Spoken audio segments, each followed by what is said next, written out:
Sejak saat itu, ketika Bulik sudah tertidur nyenyak, aku hampir tiap malam menjalankan hobi baruku. Sesekali aku mendapat rejeki ketika Bulik Tin hanya menggunakan dastuar saja tanpa akhiran. Jadi aku tidak perlu repot-repot untuk berjuang memindahnya. Bahkan mulai melangkah lebih jauh lagi. Terkadang, apabila oposisi Bulik Tin memungkinkan, ku beranikan diri berulah di depan pintu pribadi tersebut. Bahkan aku penasaran sekali, bagaimana kalau bisa melewatinya. Tapi tentu saja aku tidak mungkin punya keberanian sampai begitu.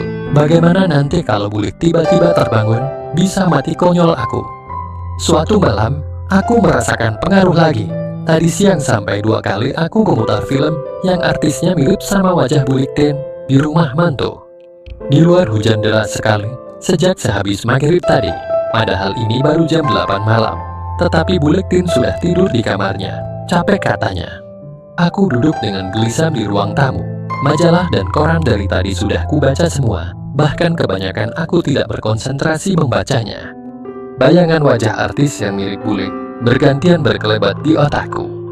Aku sudah tidak sabar lagi. Segera aku membereskan koran dan majalah yang berserakan di ruang tamu. Lalu aku pun pelan-pelan berjingkat menuju kamar Bulik Tin. Seperti biasa, aku melihat dulu ke dalam, memastikan Bulik tidur dengan nyenyak. Ternyata memang Bulik Tin sudah tertidur. Bahkan lampu kamarnya lupa dia matikan. Setelah aku berada di tepian ranjang, seperti biasa aku memindah sedikit, karena mungkin sudah terlatih. Ternyata malam ini aku beruntung sekali, Bulik Tin tidak membawa akhiran. Lalu seperti biasa, aku mulai memberi perhatian lebih pada pintu pribadi itu.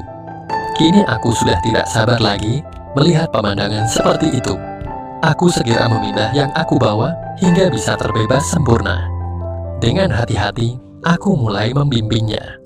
Hilang sudah akal sehatku, aku benar-benar terpengaruh. Baru saja aku hendak meneruskan aksiku.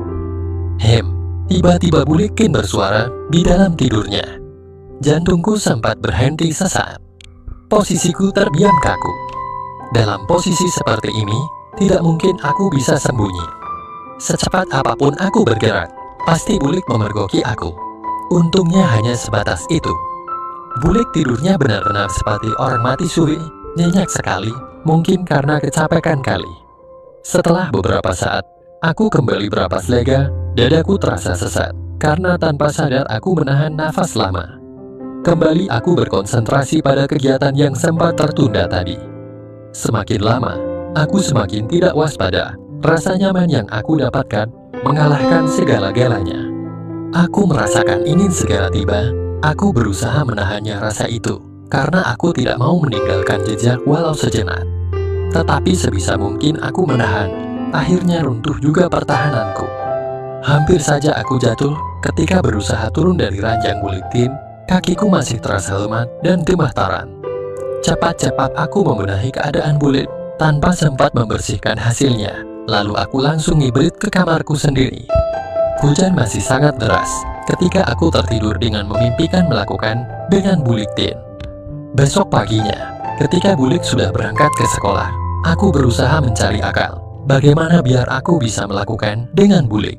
Pengalaman pertama, walaupun tidak bisa disebut melakukan, tetapi sangat membuatku kepingin mencoba lebih jauh lagi. Sampai Bulik Tin pulang, aku masih belum bisa menemukan caranya. Rasanya jadi jengkel sendiri, tapi aku berpikir positif aja, bahwa masih banyak waktu untuk menemukan caranya. Bulik Tin sudah memakai dastuar kesayangannya. Dia berada di dapur menyiapkan lauk yang dibelinya untuk makan siang untuk kita berdua. Aku hanya memandangi Bulik Tin dari belakang. Sinar matahari yang menerobos dinding kaca dapur menimbulkan bayangan yang indah. Tadi bapakmu telepon Bulik di sekolahan. Dia menanyakan kabar kita di sini. Bulik jawab kalau bapakmu itu tidak usah khawatir, karena Bulik masih bisa ngopeni kamu. Bulik berkata sambil menyiapkan lauk pauk di meja makan. Aku menghampirinya, lalu memayuk Bulik Tin dari belakang. Terima kasih Yali. Lalu bapak ngomong apa lagi? Tanyaku. Cuma berpesan kalau kamu harus segera cari gawe, biar ndak domblong terus di rumah. Jawab Bulik Tin sambil memiringkan kepalanya menghadap ke belakang. Nggak ngomong pulangnya kapan, Li? Tanyaku lagi. Lah ya ndak perlu tok-tok. Wong bapakmu itu kontraknya masih 3 tahun lagi loh. Napa? Emang kangen sama bapak ya? Tanya Bulik sambil tersenyum kecil. Dia mengambil gelas dan ceret di meja. Kedua tanganku sudah berada di tempat yang aman dan nyaman. Iya sih, Le. Walaupun gitu, Totok masih senang di sini sama Bulik, ucapku. Oh ya, bapakmu juga ngomong, kalau minggu depan sudah bisa ngirim uang persen sama Bulik. Kalau uang ndak boleh dibuat jajan sama kamu, ucap Bulik terkikikan, menggodaku. Ya, kok gitu? Lagian aku apa ya pernah macem-macem kalau Bulik kasih uang? Jajan aja juga jarang kan? Sahutku pura-pura cemberut. Iya, kamu emang ndak pernah jajan dan neko-neko. Bulik percaya kok, ucap Bulik Tim, yang mungkin menyadari keganjilan peruyukanku, sehingga dengan halus dia melepaskan diri dan mulai duduk di kursi makan. Dah cepat makan tuh, Bulik belikan jangan terung atau sayur terung, sama tongkol goreng kesukaanmu, perintah Bulik sambil mengambil nasi untuk dirinya. Aku juga segera duduk di sebelahnya, lalu mulai mengambil nasi dan lauk pauk, dan kami bersantap siang bersama. Malam harinya hujan turun deras sekali, padahal ini malam minggu, hawanya pun dingin menggigil. Sesudah makan, Bulik Tin sekarang lagi asik-asiknya setengah tiduran atau punggungnya bersandar di bantal yang disendirkan ke tembok. Di matras sambil nonton sinetron di TV, aku juga ikutan tiduran di sebelahnya, pura-pura ikut nonton sinetron. Padahal ndak medeng sama sekali, karena memang dari dulu aku tidak suka sama sekali yang namanya sinetron. Tujuan utamaku hanyalah ingin sedekat mungkin dengan Bulik yang wangi itu. Kadang-kadang jika TV lagi menayangkan iklan, Bulik bercerita tentang kegiatannya di sekolah tempat ia mengajar, tentang murid-muridnya, pokoknya macam-macam deh. Tapi kalau sinetronnya sudah mulai lagi, maka dapat dipastikan Bulik Tin bakalan terpaku dan begitu menghayati isi ceritanya. Tadi ada salah satu rekan guru Bulik bercerita kejadian yang lucu, ucap Bulik mulai bercerita ketika jeda iklan. Aku sengaja makin mendekat dan setengah memegul wayuk Bulik Tin. Nah, dia itu punya tetangga juragan sapi di desanya. Suatu hari ada Bulik ke rumahnya dia. Ternyata tanpa sengaja tahu kalau di pojok halaman belakangnya dia tumbuh tanaman hias. Itu loh, apa namanya? Ucap Bulik mengerutkan kening tanda berusaha mengingat-ingat. Aku makin mendekat dengan lagak serius mendengar ceritanya. Oh ya, Jemani, atau Jemani gitu loh, pokoknya tanaman hias yang lagi ngetren sekarang itu loh. Akhirnya Bulik bisa juga mengingatnya. Nah ceritanya, si Bulik ini menawarkan harga sekitar 300 jutaan buat tanaman itu. Ternyata secara tidak sengaja tanaman hias tadi tumbuh dengan indahnya dan dengan bentuk daun yang sempurna. Makanya si Bulik berani beli dengan harga segitu. Secara alamiah tangan Bulik Tin merangkulku dan menghelai lengan kananku. Si juragan sapi ini gila, tetapi dia masih belum mau melepaskan tanaman itu. Dia sengaja minta waktu untuk berpikir lagi, dan si Bulik pun juga setuju. Bulik Tin meneruskan ceritanya sambil sesekali demikian rambutku yang tebal. Mungkin suka bau sampo yang aku buat ramas tadi sore. Sebetulnya itu biasa saja, karena Bulik dari dulu memang begitu. Tetapi aku semakin hanyut, dan jantungku makin berdegup kencang. Aku teringat lagi pemain film yang wajahnya mirip sama Bulik Tin. Setelah banyak bertanya dan mendapatkan informasi, maka tahulah nilai tanaman si juragan sapi ini ternyata harganya bisa mencapai 400 juta. Lalu juragan sapi ini menghubungi segera kenalannya Bulik tadi. Ganti Bulik itu yang minta waktu berpikir kira-kira 2 harian. Gak biasanya Bulik terus bercerita, padahal jeda iklan sudah selesai dan sinetron sudah mulai lagi. Aku menurunkan kepalaku sedikit. Tahu gak Tok, si Bulik sudah sepakat setuju membayar dengan harga segitu. Malam hari sebelum besoknya si Bul bakal melakukan transaksi. Ternyata beberapa sapi di kandang si juragan itu ternyata lepas. Pagi harinya si juragan sapi baru tahu kalau sapi-sapinya itu telah makan daun tanaman hiasnya hingga habis. Ucap Bulik Tin berhenti sebentar sambil terkikit. Aku juga mau tidak mau tertawa kecil. Bayangkan, 400 juta habis dalam semalam karena dimakan sapi. Ucap Bulik Tin kini tertawa lepas. Lah terus juragan sapi sama bulunya gimana dong deh? Tanyaku menoleh ke atas, memandang wajah Bulik. Nah itu dia Tot, si juragan sapi ini akhirnya jadi stres dan gila. Sapi-sapinya bahkan didemikian dengan cangkun. Bulik berkata sambil bergedik nyeri. Benar-benar lucu, sekaligus kasihan ya, kataku lagi. Bulik memberi hadiah di kuningku dengan sayang. Makanya toh, uang bisa bikin kita terlena, bahkan sampai bisa hilang itu juga karena uang, ucap Bulik Tin melanjutkan sambil menarik nafas panjang. Kini perhatiannya tercurak lagi pada layar televisi. Perhatianku kembali teralih pada Bulik. Tanganku berhati-hati menuju ke pintu pribadinya. Bulik Tin menggeser posisinya agak menyamping, mungkin karena agak pegal. Tapi ini semakin menggembirakan diriku, karena kini posisi Bulik Tin agak menyamping berhadapan denganku. Walaupun kini kepalaku menyandar di bantal, tetapi tepat di hadapanku adalah perhiasan permata Bulik Tin. Hampir saja aku terlena untuk melakukan sesuatu. Untung saja aku dapat menahan diri untuk tidak mencobanya. Dengan sengaja aku menguap tanda mengantuk, supaya nanti Bulik mengira kalau aku memang tertidur. Walaupun tidak direncanakan, karena gerakan tadi ternyata dastuar Bulik Tin yang sebelah kanan agak terpindah. Dalam hati, aku benar-benar senang sekali. Sengaja aku mengeluarkan dengkur halus, supaya Bulik benar-benar mengira aku sudah tertidur. Sejenak aku merasakan degup jantungku semakin berdebar kencang. Kurasakan gerakan pelan Bulik yang menarik nafas. Sinetron di TV terus berlanjut. Sampai di sini aku terdiam, bingung untuk melakukan langkah selanjutnya. Bukan tidak mungkin lama-kelamaan Bulik curiga dengan semua tingkahku. Lama aku dalam keadaan seperti ini, hingga akhirnya akal sehatku sudah kalah oleh keinginanku. Dengan hati-hati, aku mulai melakukan sesuatu. Benar saja, kelihatannya Bulik agak kaget, sehingga agak menggeser. Aku diam, sambil menutup mata berpura-pura tertidur. Tidak ada reaksi selanjutnya dari Bulik Tin. Aku menebak-nebak, mungkin dia kembali mengikuti sinetron yang ada di TV.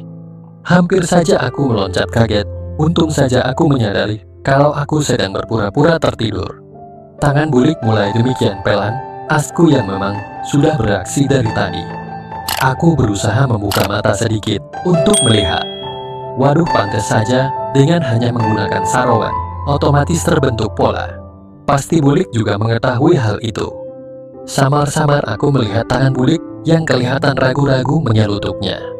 Lalu kemudian dengan hati-hati sekali, aku melihat Bulik menggenggam janjinya.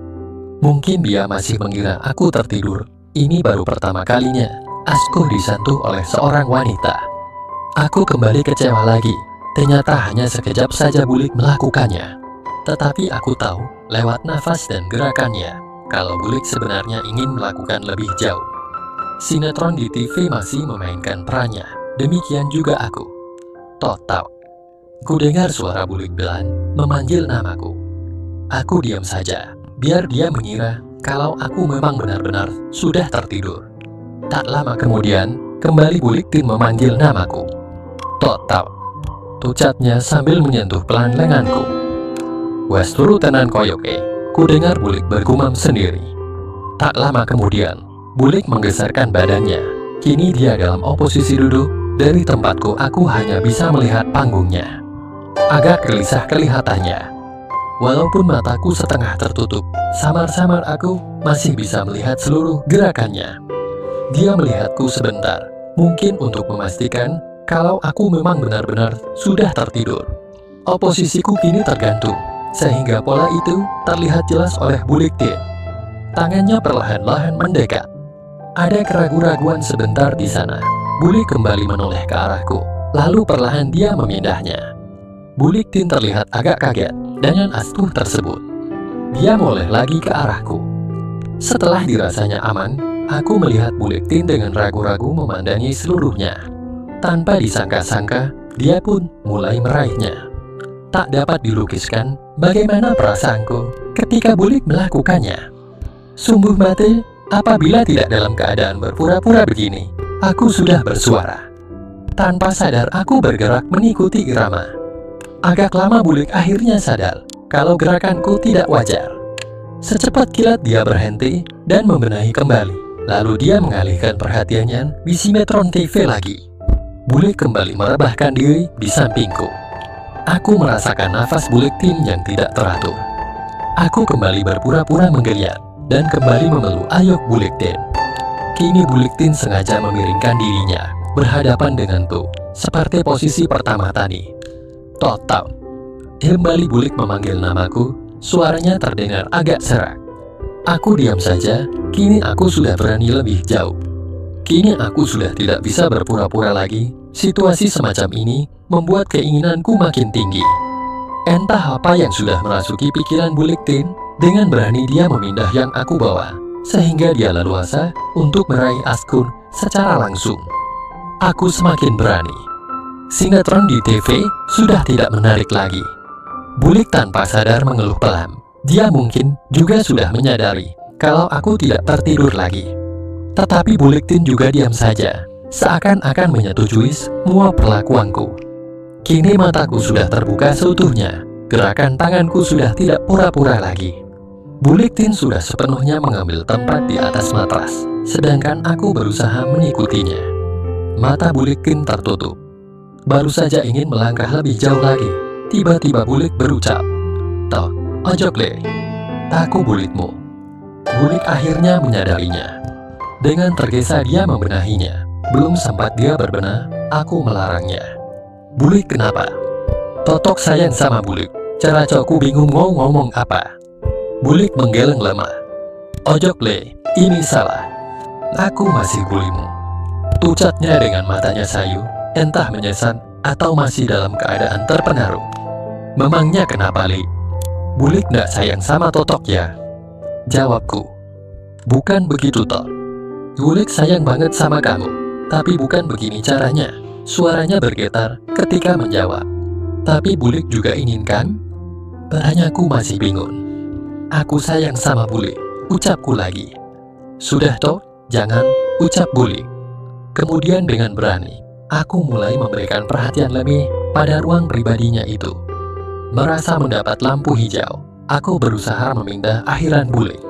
Kali ini, tidak ada penolakan. Aku berusaha mempraktekkan apa saja yang aku lihat waktu aku sering nonton film di rumahnya si Manto. Setelah cukup memberinya perhatian, aku segera menempatkan diri. "Top, jangan top, sudah cukup." Dengan panik Bulik hendak bangkit dari tempatnya, tetapi terlambat. Aku sudah berhasil melewati pintu tersebut. Aku memandang Bulik dengan penuh rasa sayang. Mata kami bertatapan penuh arti, sinar hangat dari matanya yang sendu seakan berbicara, "Aku sayang kamu." Beberapa saat lamanya, tidak ada suara yang keluar. Aku memboyok Buliktin sambil mencililik kukum dengan sayang. Buliktin hanya menutup matanya. Sesaat kemudian, dia kembali tersenyum. "Kamu benar-benar bandel, Tok." Suaranya masih terdengar serak. "Tapi Bulik suka kan?" Kataku membela diri. Buliktin hanya tersenyum tanpa menjawab. "Aku sayang sama Bulik. Sayang sekali." Aku berkata sambil memeluk yuyutnya. Bersambung, apakah yang terjadi selanjutnya? Apakah masih ada yang menarik di cerita selanjutnya? Ya pasti ada dong. Yuk simak di part 3. Semoga teman-teman terhibur ya. Terima kasih.